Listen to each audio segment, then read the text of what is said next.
What's going on, guys? This is Carl with the Racerred channel. I wanted to do a quick overview and a review of the 2019 Yamaha MT09. This bike has been a great bike. It's got the CP3 cross-plane engine. CP stands for cross-plane. It's got 115 horsepower and 65 foot-pounds of torque. And it has a 3-cylinder engine that runs really, really good. I can't say enough about this bike, really. I've taken on several trips and it gets great gas mileage and is a blast to ride. I have noticed that a lot of people complain about the suspension on these things, but personally I haven't had any experience with that as far as being a problem.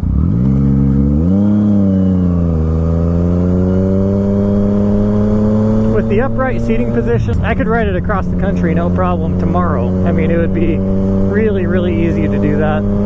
The styling on it is great. I think it's one of the best looking bikes there is. With the dual headlights, I think it really makes the front end of the bike complete looking. Overall comfort is great. Throttle response is great. It's got 3 different modes. It has, I think it's Mode 1, Standard, and 3, something like that, with Mode 1 being the fastest one. It does have traction control, which you can turn off. The shifting on this bike feels really good, with good positive shifts every single time. I've never had an issue with that whatsoever. And the clutch feel also feels really, really good, with a positive control over the clutch.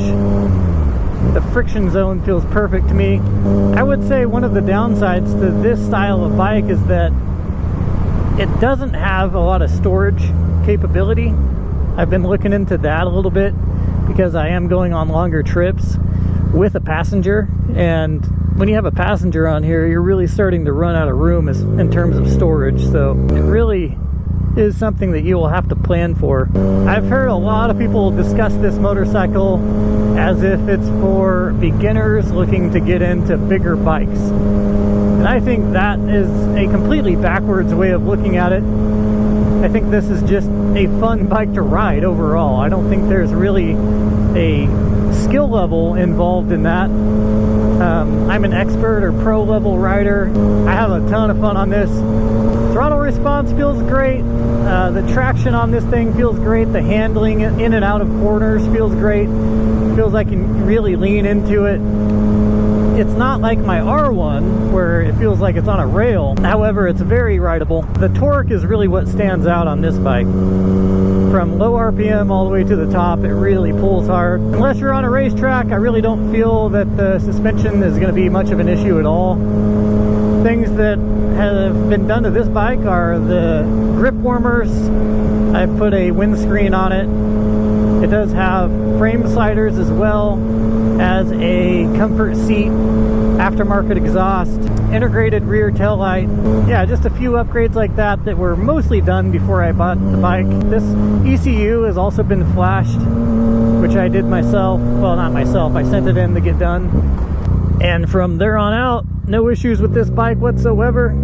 Just a really, really great bike with flawless control. You think about shifting, it shifts. You think about giving it some throttle, smooths out that power exactly the way you want it every time. There's no surprises. There's no sputtering, popping. There's no misses or jolts. This bike is very, very well put together. This is actually a budget-friendly bike.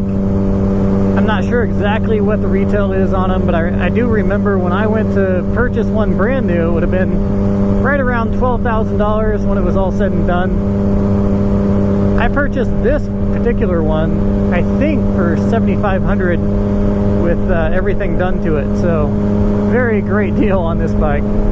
With the matte black finish, I think it looks amazing. No plans on selling this bike whatsoever.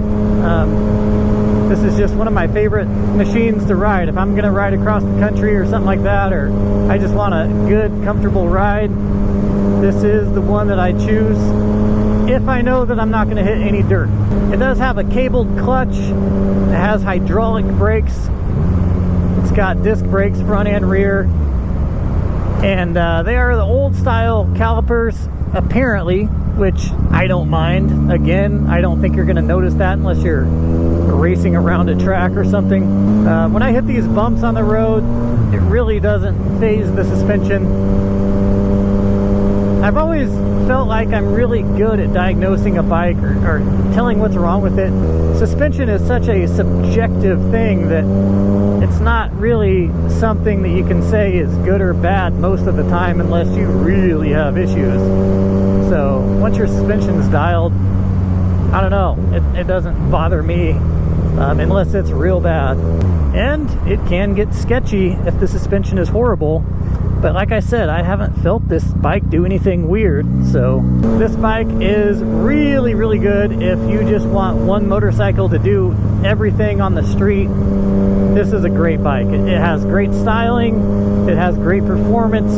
It's not gonna be so fast that you're gonna be going 100 miles an hour in first gear like you would be if you purchase something like Yamaha R1 or something like that.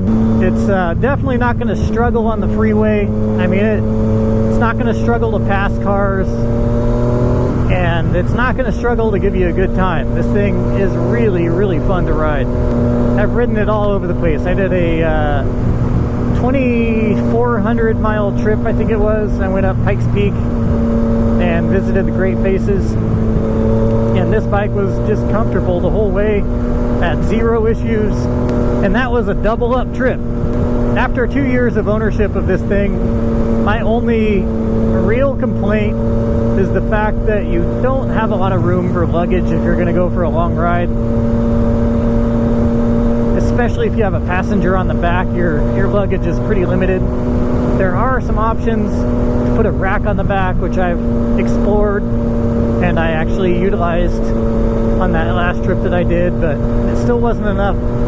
So I think that there's got to be options to put some storage containers like on the side of the bike. I think that would help quite a bit with those longer rides. Anyways, guys, if you have any questions about this bike, feel free to let me know.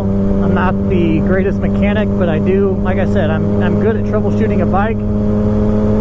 This thing is just a really great, flawlessly fuel-injected, 3-cylinder, 4-stroke engine.